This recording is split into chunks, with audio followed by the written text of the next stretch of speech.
Então, o nosso estudo de hoje está no capítulo 10, em aprendizado. Vamos iniciar a leitura e fazer os comentários, né? De retorno à casa, com indisfarçável estranheza, reparei que o nosso instrutor não empreendia qualquer ataque em defesa da doente querida. A jovem senhora, novamente metida no leito, semi-aniquilada, punha os olhos no ar vazio, absorvida de indefinível pavor. Um dos insensíveis magnetizadores presentes, à insinuação de Saldanha, começou a aplicar energias perturbadoras ao longo dos olhos, torturando as fibras de sustentação. Não somente o cristalino, em ambos os órgãos visuais, denunciava fenômenos alucinatórios, mas também as artérias oculares revelavam-se sob fortes modificações. Percebi a facilidade com que os seres perversos das sombras hipnotizam as suas vítimas, impondo-lhes os tormentos psíquicos que desejam. Então aqui a gente já destaca esse trecho aqui, viu, esse último parágrafo para nós, que fala aqui, ó, sobre a facilidade com que os seres perversos das sombras, né, os espíritos aí, que muitas vezes estão próximos de nós, na posição de perseguidor ou de obsessor, como que eles hipnotizam as vítimas, como que eles hipnotizam as pessoas, tá? E daí geram todos os tormentos psíquicos, toda a perturbação é muito fácil, né? Pelo que o André Luiz coloca para nós aqui, né? É muito fácil deles criarem essa situação nas pessoas, tá certo? E aí tá descrito, viu? Como que eles agem, olha, tá? Tem na questão ali dos olhos, né? Certo? E toda a ligação dos olhos com, né, o cérebro, né? Tudo bem? E são energias perturbadoras que causam alucinações. Então percebam como que é fácil eles desviarem, né, o nosso foco de atenção, a nossa imaginação, os nossos pensamentos, tá certo? Muito bem, vamos continuar. Grossas lágrimas banhavam o rosto da enferma, traduzindo-lhe as agitações interiores. Dilacerada, a mente aflita e sofredora, tiranizava o coração que batia precípite, imprimindo graves alterações em todo o cosmos orgânico. Das complicadas operações sobre os olhos, o magnetizador passou a interessar-se pelas vias do equilíbrio e pelas células auditivas, entregando-as de substância escura, qual se estivesse doando combustível a um motor. Só um minuto.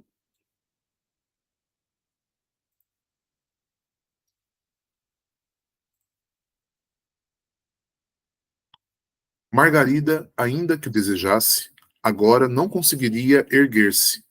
Compacta emissão de fluidos tóxicos misturava-se à linfa dos canais semicirculares, tá? Aí o espírito aí que está prejudicando a nossa irmã Margarida, né? Está influenciando os canais semicirculares, viu? Que cuidam do equilíbrio, certo? E que causam aqueles sintomas, né? Causa labirintite, tá? Quando estão em desequilíbrio, né? Tá certo? Quando estão aí desorganizados, tá? Digamos assim. Então, ou seja, ele atacava ali a região dos olhos e todo o aparato da visão, né? E agora na parte do ouvido, que cuida também do equilíbrio, certo? Terminada a esquisita intervenção, Saldanha dispensou os terríveis colaboradores, à exceção da dupla que se incumbia do hipnotismo, alegando que havia serviço em outra parte da cidade. Outros casos aguardavam a legião de Gregório e Margarida no parecer do chefe de tortura. Já recebera suficiente material de prostração para 30 horas consecutivas. Vejam bem, eles estavam cuidando, tá, da situação aí da Margarida e amando do Saldanha, tá? Esse Saldanha é aquele espírito, tá, gente, que ele que coordena, tá? Ele coordena toda o ataque a, o espírito aí da Margarida, a Margarida, né? Certo? Tudo bem? Então, o Saldanha é, digamos assim, o coordenador, tá? Tudo bem? E normalmente é assim, viu? Não é, geralmente em casos esses assim de perseguição e obsessão, não é um espírito só que está envolvido, são alguns, tá? E isso a gente nota muito assim nos tratamentos que a gente realiza, né? A gente trata um espírito, mas aquele espírito ou é o coordenador ou é um desses aí que estão fazendo o ataque, tá bom? A gente trabalha né, cuidando desses dois tipos de espírito, normalmente, assim, tá? Nas nossas atividades. É isso que está sendo aí demonstrado para a gente aí, tudo bem? Continuando, ó. Pouco a pouco esvaziou-se a casa, semelhante agora à desprezada colmeia de marimbondos vorazes. Contudo, aí permaneciam Saldanha, os dois magnetizadores, nós três, e a coleção de mentes em formas ovoides ligadas ao cérebro da senhora flagelada. A sós, com o temível obsessor, Gúbio procurou sondar-lhe o íntimo discretamente. Sem dúvida que a sua fidelidade aos compromissos assumidos, declarou o nosso orientador atencioso, é bastante significativa. Enquanto Saldanha sorria envaidecidamente, continuou de olhar penetrante e doce. Que razões teriam conduzido Gregório a conferir-lhe tão delicada missão? O ódio, meu amigo, o ódio, explicou o interpelado decidido. A senhora, aduziu Gúbio, indicando a doente. Não propriamente a ela, mas ao pai, juiz sem alma, que me devastou o lar. Faz 11 anos, precisamente, que a sentença cruel de um magistrado caiu sobre os meus descendentes, exterminando-os. Agora, o Saldanha vai explicar por que, que ele está fazendo isso com a Margarida, tá bom? Qual a razão? Por que, que ele está, assim, tão dedicado, né, a essa perseguição aí à nossa irmã? Tudo bem? Tá? E aí ele já adianta que não é a ela propriamente dita, mas é o pai dela. O pai dela era juiz, né? E condenou aí né, o filho do Saldanha. A gente vai ver daqui a pouquinho, ele vai contar a história para nós, tudo bem? Vamos seguindo então. E diante da expressão de real interesse que o nosso instrutor deixava perceber, o infeliz continuou. Tão logo abandonei o corpo físico, premido por uma tuberculose galopante, revoltado com a pobreza que me lançara à extrema penúria, não pude afastar-me do ambiente doméstico. Minha infortunada Iracema herdou-me um filho querido, a quem não pude legar qualquer recurso apreciável. Jorge e sua genitora passaram, desse modo, a enfrentar dificuldades e aflições que não posso relembrar sem imensa angústia. Operário, em rude serviço braçal, meu filho não conseguia sustentar dignamente a casa, definhando-se-lhe a mãezinha em padecimentos continuados e sofridos em silêncio. Ainda assim, Jorge contraiu núpcias muito cedo com uma colega de trabalho, que a seu turno lhe deu uma filhinha atormentada e sofredora. A vida corria desesperadamente para o lar subalimentado e desprotegido, quando certo crime constituído de roubo e assassínio sobreveio na organização em que meu desventurado rapaz trabalhava, e toda a culpa em face de circunstâncias inextricáveis, recaiu sobre ele.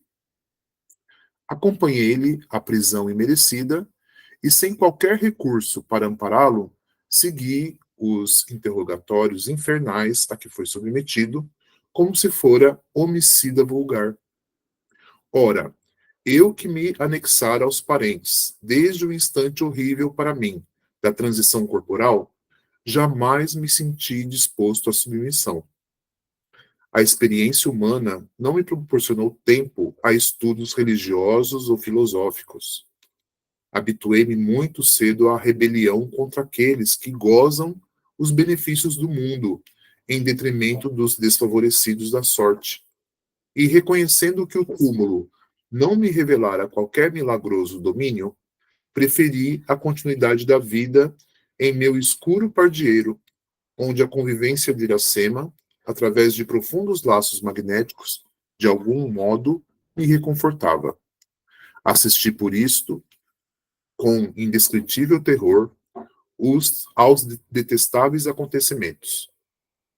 Humilhado, na minha condição de homem invisível para os encarnados, visitei chefias e repartições, autoridades e guardas, tentando reencontrar alguém que me auxiliasse a salvar Jorge inocente.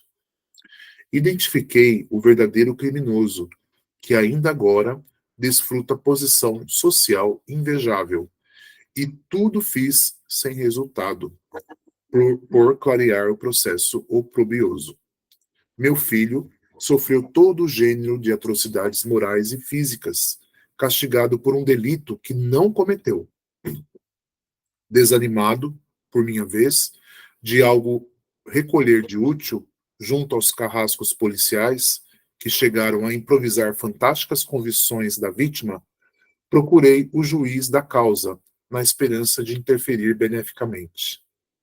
O magistrado, porém, longe de aceitar minha inspiração, que o convidava à justiça e à piedade, preferiu ouvir pareceres de amigos influentes da política dominante, que vivamente se interessavam pela indébita condenação, na ânsia de exculpar o verdadeiro criminoso. Saldanha fez pequeno intervalo, acentuando a expressão de profundo rancor, e prosseguiu. Descrever-lhe o que foi minha dor é alguma coisa de impraticável a capacidade verbal. Jorge recebeu dolorosa pena quando seu corpo vacilava sob maus tratos. E Irene, minha nora, conturbada pela necessidade e pelo infortúnio, esqueceu as obrigações de mãe, suicidando-se para imantar-se ao espírito de meu pobre filho, já de si mesmo tão infeliz. Torturada pelos sucessos aflitivos, minha esposa desencarnou num catre de indigência, reunindo-se, por sua vez, ao angustiado casal. Minha neta, hoje menina e moça, mas ameaçado por incerto porvir, atende a serviço doméstico, aqui mesmo nesta casa, onde deslocado irmão de Margarida procura arrastá-la sutilmente a grave desvio moral. O juiz, que aqui preside a Assembleia Familiar, recebendo-me em sonho as promessas de vingança, buscou colocá-la junto aos próprios parentes, empenhado em reparar de algum modo o seu crime. No entanto, apesar disso, meu desforço não se fará menos enérgico. Surpreendido, notei que o nosso orientador não ensaiava qualquer doutrinação. Pousando olhos cheios de simpatia no interlocutor, murmurou apenas: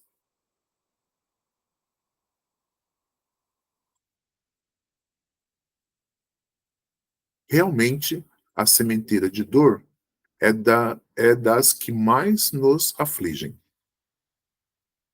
Encorajado pelo tom amigo daquela frase, Saldanha prosseguiu: muita gente convida-me à transformação espiritual, concitando-me ao perdão estéril. Não aceito, porém, qualquer alvitre desse jaez. Meu desventurado Jorge, sob a pressão mental de Irene, dilacerada, e de Iracema, oprimida, não resistiu e perturbou-se. Só um minuto.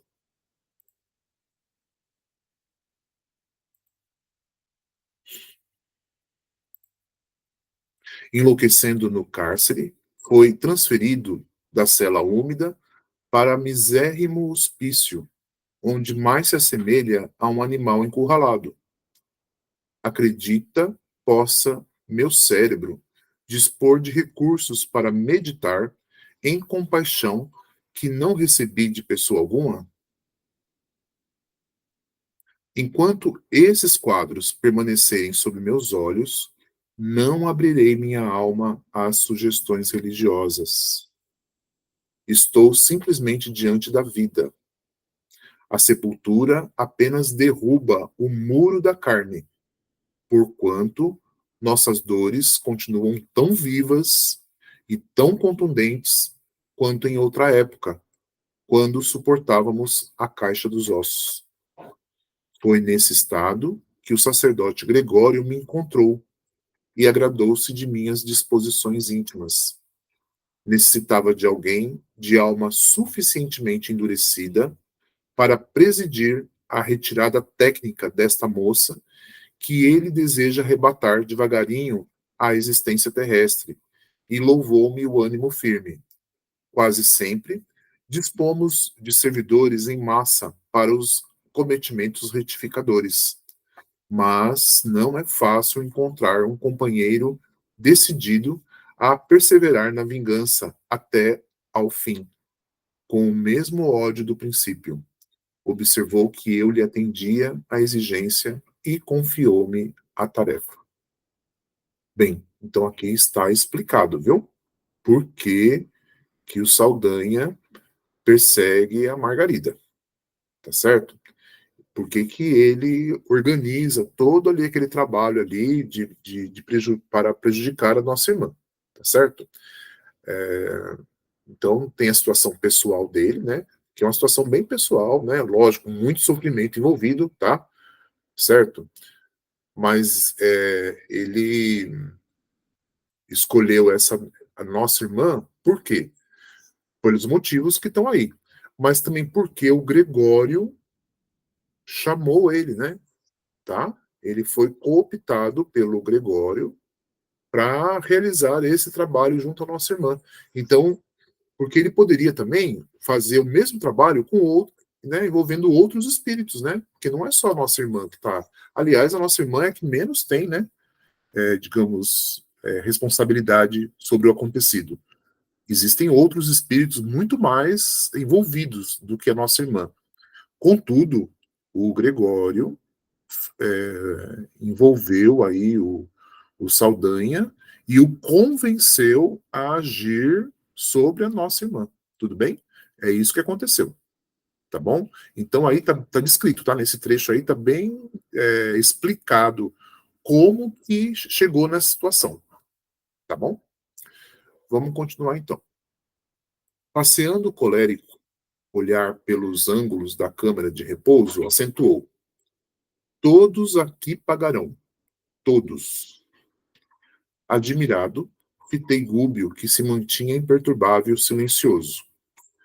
Fora eu, e talvez me desbordasse em comentários extensos e tirânicos, com referência à lei do amor, que nos governa os destinos, reclamaria com ênfase a atenção do perseguidor para os ensinamentos de Jesus, e, se possível, dobrar-lhe-ia a língua indisciplinada e insolente. O instrutor, contudo, assim não procedeu. Sorriu mudo, buscando disfarçar a própria tristeza. 2 ou 3 minutos rolaram, longos, entre nós. Mostrava o relógio 1/4 para o meio-dia, quando alguns passos se fizeram ouvidos.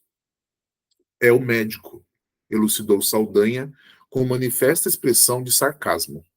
Debalde, porém, procurará lesões e micróbios.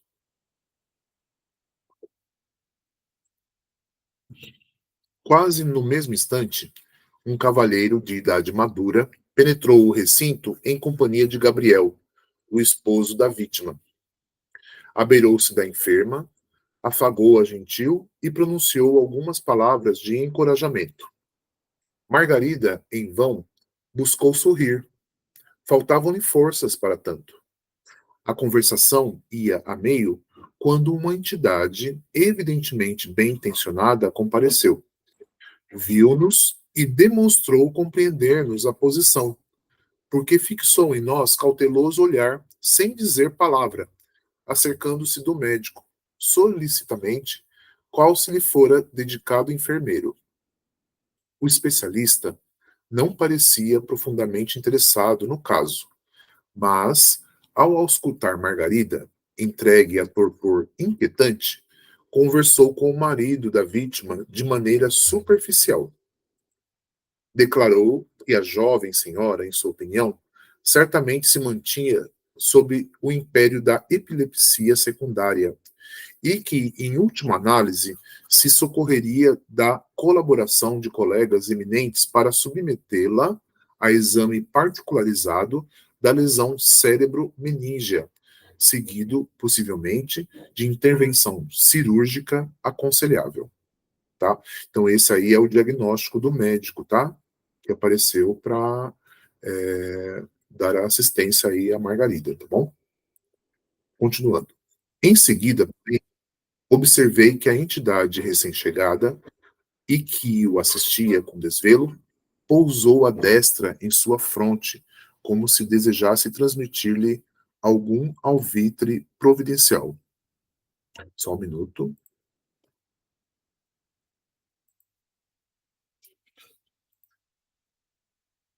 O médico relutou bastante, mas, ao cabo de alguns minutos, constrangido por sugestão exterior, que não saberia compreender exatamente, convidou Gabriel a um dos ângulos do quarto e lembrou: por que não tenta o espiritismo? Conheço ultimamente alguns casos intrincados que vão sendo resolvidos com êxito pela psicoterapia. E para não dar ideia de uma capitulação científica ante o idealismo religioso, acrescentava: segundo sabemos hoje, a saciedade, a sugestão é uma força misteriosa, quase desconhecida.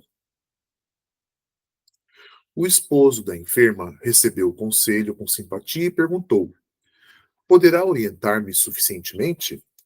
O psiquiatra recuou de algum modo e obtemperou: bem, não disponho de maior trato com os expoentes do assunto.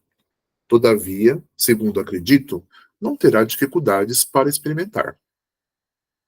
Logo após, deixou ali algumas indicações escritas relacionando drogas e injeções e dispôs-se a sair, sob o riso escarninho de Saldanha, que dominava amplamente a situação. Tá certo? Então, o médico que chegou deu o diagnóstico dele e recomendou, tá, o espiritismo para que a paciente ali pudesse, né, também receber algum auxílio que o médico entende como sendo assim de um auxílio espiritual, né? Ele entende que ele fala aqui da questão das sugestões, que elas são importantes.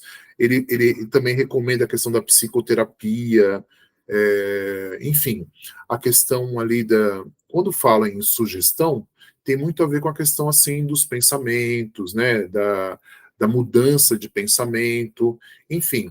O médico ele já entende que o lado espiritual interfere no corporal, né, na saúde do corpo físico, certo? A situação mental, ela define muito do que o nosso corpo está sentindo, tá passando, as doenças que afligem o corpo, muitas vezes tem lá uma causa, né, na mente, né? Certo? Se a mente está doentia, o corpo também vai refletir isso de alguma maneira, É isso que o médico está colocando ali, tá bom? Mas ele não é a especialidade dele, ele só recomendou que a família procurasse, né, uma orientação ali no espiritismo, tá certo? Continuando, ó. Cúbio conversou qualquer coisa com o inquisidor desencarnado e, em seguida, dirigiu-se a mim esclarecendo: André, combinamos que, para observações, deve seguir o médico. Dentro de algumas horas, porém, volta ao nosso posto. Compreendi que o nosso orientador me proporcionava a recolha de novos ensinamentos e acompanhei o especialista em moléstias nervosas, cauteloso e contente. Distanciado agora do lugar em que nosso instrutor tratava batalha singular, acerquei-me da personalidade que assistia o médico de perto e entabulamos amistoso diálogo.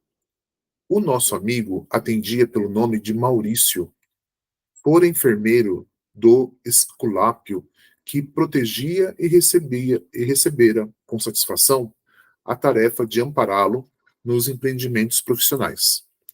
Todos os médicos, asseverou-me convicto, ainda mesmo quando materialistas, de mente impermeável à fé religiosa, contam com amigos espirituais que os auxiliam. A saúde humana é dos mais preciosos dons divinos. Quando a criatura, por relaxamento ou indisciplina, delibera menosprezá-la, faz-se difícil o socorro aos seus centros de equilíbrio, porque, em todos os lugares, o pior surdo é aquele que não quer ouvir. Todavia, por parte de quantos ajudam a marcha humana da esfera espiritual, há sempre medidas de proteção à harmonia orgânica, para que a saúde das criaturas não seja prejudicada. Claro que há erros tremendos em medicina e que não podemos evitar. Nossa colaboração não pode ultrapassar o campo receptivo daquele que se interessa pela cura alheia ou pelo próprio reajustamento. Entretanto, realizamos sempre em favor da saúde geral quanto nos é possível. O que ele está falando para nós nesse trecho aqui da leitura? É a questão da assistência que os médicos recebem da espiritualidade, não é? Ele, logo aqui no começo, ele fala assim para nós, ó, todos os médicos, ainda mesmo quando materialistas de mente impermeável à fé religiosa, ou seja, mesmo os médicos que não acreditam né, na espiritualidade, né, por mais impermeáveis, né, que eles sejam, assim, né, a fé, eles contam com amigos espirituais que os auxiliam. E por que que isso acontece? Por causa do auxílio, né, que a gente sempre recebe da espiritualidade. É que ele fala assim, ó, a saúde humana é um dos mais preciosos dons divinos, certo? Então, a gente estando com saúde equilibrado, isso é um dom divino. Quando não, nós precisamos de auxílio para poder, né, sair da situação de doença, tudo bem? Então, sempre há o amparo espiritual, tá? Mesmo quando a criatura ela não tem ali, não tem ali, ou não merece, ou não tem ali muita condição de receber o auxílio, tá bom? Tanto o médico como o paciente. Mas a espiritualidade sempre está junto, está sempre ali próximo para dar essa assistência espiritual, para que a saúde do corpo ela possa ser recuperada, tá certo? É isso que o mentor espiritual, no caso aqui, o que o mentor espiritual aqui, que acompanha o médico, está conversando com o André Luiz, tá bom? E para o André Luiz isso é uma grande novidade, porque o André Luiz foi médico também, certo? E muitas vezes, e também ele era desse tipo, tá? Ele era muito impermeável, tá? A espiritualidade, viu? As orientações da espiritualidade, ele não admitia, tá? E agora ele está aprendendo, viu? Porque, por isso, está aprendendo com um médico espiritual, certo? Que está envolvendo ali o médico encarnado, né? Tá próximo, orientando o médico encarnado. Tudo bem? E aí ele explica aí como é que, né? Qual que é a justificativa, né? Dessa, desse acompanhamento, né? Dessa assistência que a espiritualidade dá aos médicos e aos pacientes, tá certo? É bem interessante, viu? O que eles estão colocando aí para nós, tá bom? Ele fala assim, ó, entretanto, realizamos sempre em favor da saúde geral quanto nos é possível. E, numa expressão profundamente significativa, acentuou: ah, se os médicos orassem. Olha só, tá? Então, se os médicos tivessem o hábito de orar, eles iam ainda receber muito mais recursos e muito mais informações, orientações para auxiliar os pacientes, tá certo? Seguindo então, nesse instante, alcançamos o ponto de destino, antecipando-nos, de algum modo, o, ao amigo encarnado sob minha observação. A residência confortável, não obstante, o formoso jardim que a circundava, permanecia transbordante de fluidos desagradáveis. O clima doméstico era perturbador. Maurício elucidou sem preâmbulos. Tá? O Maurício, né, então, é um mentor espiritual que está assessorando o médico encarnado. Tudo bem? Estamos sumamente interessados em que o nosso amigo se enfronhe no trato com as magnas questões da alma, a fim de aperfeiçoar-se na tarefa junto à mente enferma. Por isso, encaminhamos até aqui, por vias indiretas, livros e publicações acerca do assunto. Entretanto, contra o nosso desejo, não somente preponderam os preconceitos da classe médica, mas também a influência perniciosa que a segunda esposa exerce sobre ele. Homem inteligente, mas muitíssimo arraigado à remuneração dos sentidos, o nosso amigo não suportou a viuvez e desposou há 5 anos uma jovem que lhe exige pesado tributo à maturidade respeitável. Tá? Então aqui ele vai descrever, né, como é que é a situação do médico, né? E apesar dele ter ali uma grande influência da espiritualidade para poder entender melhor ali, né, as questões da alma, entender ali como que funciona, né, o que, que acontece com a mente quando está doente, o que, que a mente necessita, uma mente doente, o que, que ela precisa para ser tratada. Inclusive ali, olha, chegou até ele livros, publicações, né? Ele tinha muita coisa contra isso, viu? Existia, existem ali vários obstáculos para que ele não para que não se concretizasse, né? Essa missão que ele tem assim para poder entender melhor, né? A situação espiritual e das pessoas, né? Entender mais sobre o espiritismo, entender mais sobre a alma, o espírito, a mente. Tem obstáculos na família. E segundo aqui está colocado, o maior obstáculo é a segunda esposa dele. Está fazendo ali né, um grande obstáculo para ele, tá bom? Nós vamos continuar lendo aqui, só um minutinho que a gente já lê.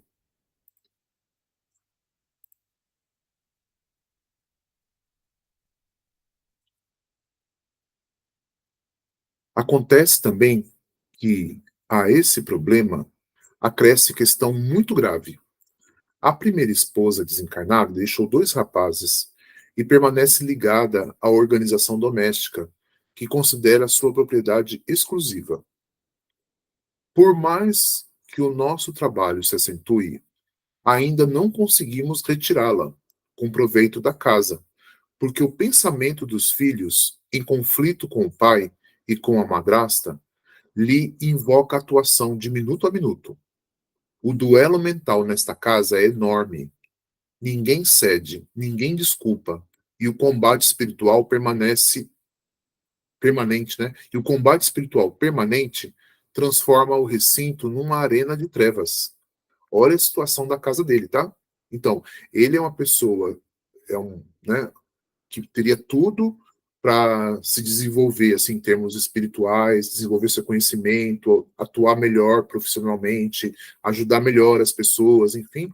Só que a situação na casa dele é o caos, né? Você está vendo aí o que está acontecendo, né? Ele fala aqui que olha, o duelo mental é enorme e com combate espiritual permanente, que é uma arena de trevas, tá? A casa dele é uma arena de trevas. Continuando. Calou-se um informante enquanto entrávamos e pude notar que, efetivamente, a ex-dona da casa, sem o corpo físico, em singular posição de revolta, ali se achava, abraçada a um dos filhos, moço, de seus 18 anos presumíveis, e fumava nervosamente numa espreguiçadeira. Via-se-lhe perfeitamente a condição de vaso receptivo de sublevadamente materna, da sublevadamente materna, né? Então, esse filho era muito ligado à mãe dele, tá? E a mãe dele estava ali influenciando e muitas vezes jogando, colocando um contra o outro ali, né? Sabe? É como que se ela ficasse ligada ali aos filhos para proteger, né? Muito possivelmente aí da ação da segunda, da madraça, né? Da segunda esposa aí do, do, do médico, né? Que está ali. Tudo bem?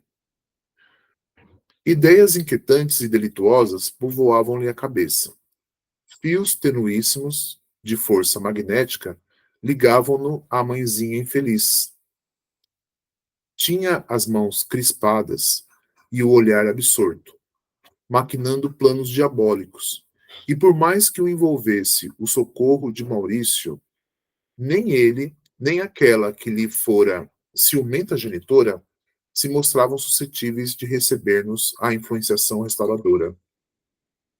Tenho trabalhado tanto quanto me é possível, explicou o novo companheiro, a fim de ambientar aqui o espiritualismo de ordem superior. Achamos-nos, entretanto, num campo imensamente refratário. Nesse instante, o médico transpôs o limiar e Maurício colocou sobre a fronte dele a destra generosa, buscando fornecer-lhe intuições exatas referentes ao caso de Margarida. O especialista, num átimo, começou a articular o aparelhamento mental para exame do assunto que lhe era sugerido, lembrando certa publicação técnica, única maneira através da qual conseguia registrar os pensamentos do companheiro espiritual. Mesmo assim, o esforço não logrou êxito. O filho atacou o genitor com recriminações acerbas em vista de se haver demorado excessivamente para o almoço. O esculápio depressa desligou a mente de nossos fios invisíveis, precipitando-a no torvelinho das vibrações antagônicas. A esposa, desencarnada, veio igualmente sobre ele furiosamente. Reparei que o dono da casa não lhe assinalou os punhos ativos no rosto, mas o sangue concentrou-se-lhe na região das têmporas, tingindo-lhe a máscara fisionômica de cólera indisfarçável. Resmungou algumas palavras, saturadas de indignação, e perdeu de todo o contato espiritual conosco, tá? Ou seja, a esposa, né, desencarnada, bateu nele, tá? Ela bateu no rosto dele, e com isso mudou, né, né, ele sentiu o golpe, não direto no rosto, mas o sangue dele, né, se concentrou, né, se concentrou nas têmporas, né, ou seja, com o golpe que ele levou, mexeu, tá, no fluxo sanguíneo dele no rosto, tá certo? Foi o que aconteceu, tá descrito aí pra gente, tá? E com isso ele não conseguia receber qualquer influenciação benéfica aí do mentor espiritual dele, viu? Tá? O espírito aí não conseguia influenciá-lo em nada, porque, né, com esses ataques que ele sofria lá, né, né, de tudo que está, de todos aqueles que estavam em volta dele ali, não tinha como, né? Tá bom? Maurício indicou com insofriável tristeza e acentuou: é sempre assim, muito difícil aproximar-nos na esfera física daqueles a quem nos propomos auxiliar. Surgem ensejos valiosos de realização espiritual, como presentemente nos ocorre diante do problema de Margarida. No entanto, nossas tentativas redundam em rematada frustração. Um homem intelectualizado pela responsabilidade acadêmica, por si mesmo deveria sentir santa curiosidade perante a vida, abstendo-se de certo comércio mais intenso com a satisfação egoística da experiência no corpo. Porém, a criatura costuma persegui-la até o desgaste completo da forma carnal de que se serve. Por mais que a convoquemos à preciosa viagem da periferia para o centro, a fim de que ela se amolde aos imperativos da vida que a espera, além do sepulcro, nosso esforço é quase sempre considerado adiável e inútil. Tá certo? Então percebam aí a dificuldade, tá, dos mentores espirituais em nos influenciarem, viu? Para os assuntos mais nobres, mais interessantes para o nosso espírito, mais edificantes, tá? Eles têm muita dificuldade. Por quê? Porque normalmente nós, encarnados, nós nos voltamos a certas preocupações transitórias, aí, né? Coisas da nossa vida presente que tiram o nosso foco de atenção, tá? A gente não a gente desvia, vai cuidar de assuntos, né, da experiência do corpo, né, da matéria e tudo mais, que está à nossa volta, e a gente não consegue desenvolver nenhum trabalho mais consistente ali, em termos espirituais, tá? Por causa disso, nossa atenção ela é sempre desviada, viu? É o que ele está colocando para nós aqui, tá? Então parece que tudo fica para eles aqui sempre, né? Fica inacabado, né? Tudo parece que fica assim adiado, né? É o que ele está falando. Ó, é quase sempre adiável e inútil para quem está encarnado, tá certo? Porque tem muitos apelos à nossa volta, muitos. E a parte espiritual vai ficando em último plano, tá? Em outras palavras, é o que ele está falando para nós aí, tá ok? Vamos seguindo. Sorriu enigmático e ajuntou: e observemos que nos achamos à frente de um homem chamado pelo campo social ao Ministério da Cura. Ou seja, é uma pessoa, né, é um médico, tá? Ele tem formação acadêmica para isso, a posição social dele dirige ele para, né, a cura, né, para o tratamento aí das pessoas, né? Ele tem um papel social ali muito claro, muito definido. E ainda assim há toda uma dificuldade. E dirá daqueles que não têm um papel desse, né? Tão assim definido como esse, né? As pessoas comuns assim nem se fala, tem muita dificuldade para receber a orientação da espiritualidade, tá certo? Continuando então, nesse ínterim, a pequena família se reuniu ao redor da mesa posta e a segunda esposa do médico me impressionou pelo apuro da apresentação. A pintura do rosto, sem dúvida, era admirável. O traje elegante e sóbrio, as joias discretas e o penteado harmonioso realçavam-lhe a profundeza do olhar, mas rodeava-se ela de substância fluídica deprimente. Halo plúmbeo denunciava-lhe a posição de inferioridade. Socialmente, aquela dama devia ser das de mais fino trato. Contudo, terminado o repasto, deixou positivamente evidenciada sua deplorável condição psíquica.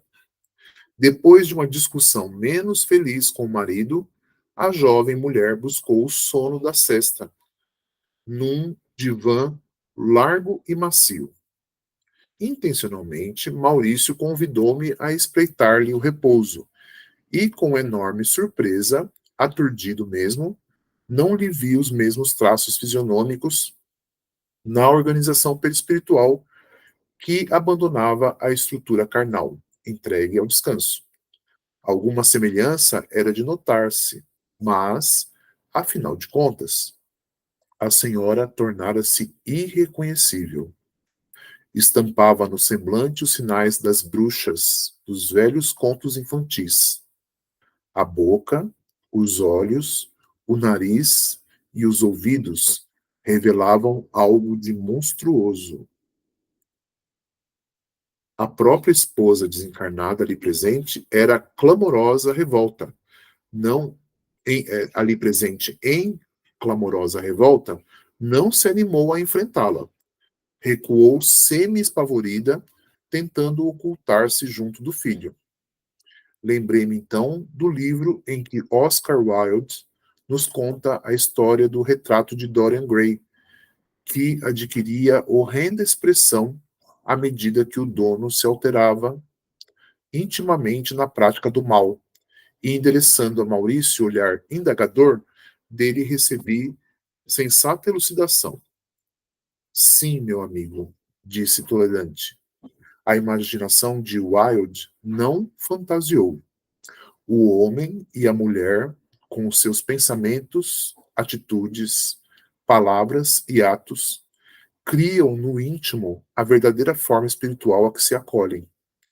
Cada crime, cada queda, deixam aleijões e sulcos horrendos no campo da alma, tanto quanto cada ação generosa e cada pensamento superior acrescentam beleza e perfeição à forma perispíritica, dentro da qual a individualidade real se manifesta, mormente depois da morte do corpo denso. Há criaturas belas e admiráveis na carne e que, no fundo, são verdadeiros monstros mentais, do mesmo modo que há corpos torturados e detestados no mundo, escondendo espíritos angélicos de celestial formosura. Daí a gente vê, né, como que tanto a prática do bem e a prática do mal, elas ficam caracterizadas em nós, tá? Tudo bem? Fica evidente no nosso perispírito aquilo que a gente faz ou deixa de fazer, ou fica registrado em nós, tá certo? E o nosso perispírito, ele vai denotando, né? Vai mostrando aquilo que nós realmente somos, no nosso íntimo, tá certo? Não tem isso. É por isso que quando a gente desencarna, a gente os espíritos já vêm, já fica nítido lá no plano espiritual quem que nós somos, tá vendo? Essa moça, né? É uma moça, né? Bonita nos trajes e na aparência, mas interiormente o que ela era? Uma bruxa, né? Tá certo? Na verdade, né? Tá bom? E isso acontece a todo momento, né? Os espíritos mostram, assim, na aparência deles, quem eles realmente são, tá certo? Por isso que muitas vezes, né, as pessoas não enxergam, tá? Os espíritos não conseguem enxergar, viu? Por causa disso, a mente, né, assim, digamos, a estrutura da pessoa não iria suportar, assim, né? A pessoa não tem estrutura para suportar a aparência dos espíritos que estão à sua volta, viu? Tá bom? Porque é aquilo que nós realmente somos, tá ali registrado no nosso perispírito, tá bom? Continuando. E designando a infeliz que se ausentava da casa semi-liberta do veículo material, acentuou: esta irmã desventurada permanece sob o império de espíritos gozadores e animalizados que por muito tempo a reterão em lastimáveis desequilíbrios. Acreditamos que ela, sem fé renovadora, sem ideais santificantes e sem conduta digna, não se precatará tão cedo dos perigos que corre e somente se lembrará de chorar, aprender e transformar-se para o bem quando se afastar, em definitivo, do vaso da carne na condição de autêntica bruxa, tá certo? Então, somente quando ela se afastar e ela se ver ali como bruxa, é que ela vai cair em si, né? Vai cair na real e começará todo o processo ali de transformação. Enquanto isso, né? E isso pode demorar muito, viu? Não é assim tão rápido, não. O assunto era realmente fascinante e a lição era imensa. Entretanto, meu tempo disponível esgotara. O minuto exigia pronto regresso.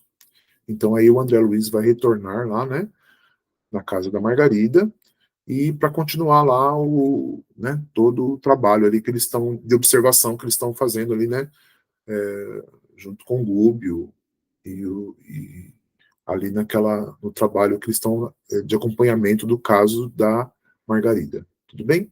E aqui nós chegamos ao final do capítulo 10 de hoje.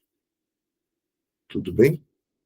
Na semana que vem retomaremos aqui no capítulo 11, certo? Esperamos aí que nos acompanhe aí na sequência aí dos nossos estudos.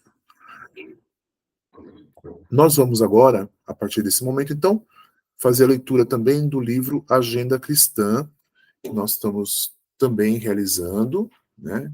Um livro que traz aí bastantes orientações para nós, né? Para o nosso dia a dia, certo? Vamos acompanhar aqui a leitura. Vamos selecionar aqui. Já vai aparecer aí na tela. É também o capítulo 10. Certo? Isso. Aqui. Do livro Agenda Cristã, também do André Luiz, né? Está dizendo assim para nós, ó, nos momentos graves, use calma. A vida pode ser um bom estado de luta, mas o estado de guerra nunca uma vida boa. Não delibere apressadamente. As circunstâncias, filhas dos desígnios superiores, modificam-nos a experiência de minuto a minuto. Evite lágrimas inoportunas. O pranto pode complicar os enigmas ao invés de resolvê-los. Se você errou desastradamente, não se precipite no desespero. O reerguimento é a melhor medida para aquele que cai. Tenha paciência. Se você não chega a dominar-se, debalde buscará o entendimento de quem não o compreende ainda. Se a questão é excessivamente complexa, espere mais um dia ou mais uma semana a fim de solucioná-la. O tempo não passa em vão. A pretexto de defender alguém, não penetre o círculo barulhento. Há pessoas que fazem muito ruído por simples questão de gosto. Seja comedido nas resoluções e atitudes. Nos instantes graves, nossa realidade espiritual é mais visível. Em qualquer apreciação alusiva a segundas e terceiras pessoas, tenha cuidado. Em outras ocasiões, outras pessoas serão chamadas a fim de se referirem a você. Em hora alguma, proclame seus méritos individuais, porque qualquer qualidade excelente é muito problemática no quadro de nossas aquisições. Lembre-se de que a virtude não é uma voz que fala, e sim um poder que irradia. Bem, então muito interessantes aqui as observações, né, de André Luiz aqui, para nós, assim, nos momentos que a gente está em dificuldade, viu? É sempre importante aí, como ele está nos orientando, deixar ali o tempo passar, né? Porque o tempo ele traz ali situações, trazem ensinamentos, trazem intuições que nos auxiliam, tá? Nas nossas dificuldades, certo? E sempre assim, procurar manter a calma. Muitas vezes é necessário o nosso silêncio, mais do que a nossa fala, tá certo? É isso que ele está orientando para nós. E nesse livro sempre tem esses conselhos que é importante a gente procurar seguir, viu? A gente vai se sentir isso aí muito melhor, seguindo os conselhos do André Luiz desse livro aqui, Agenda Cristã, né? Facilita muito aí a nossa situação espiritual, nos ajuda muito no nosso equilíbrio. Perfeito? Então, esses aí são os nossos ensinamentos de hoje. O nosso horário aqui já, né, já está no limite aqui. Nós vamos encerrar aqui a nossa gravação, né? Contamos aí com a participação de todos aí na próxima semana. Nós nos reunimos sempre aos domingos, às 10 da manhã, no horário ao vivo, né? Estamos juntos aí na live, né? Aqui. E a gravação fica disponível aqui no canal da Liga Espírita para todos. Então, até uma próxima oportunidade. Fiquem com Deus.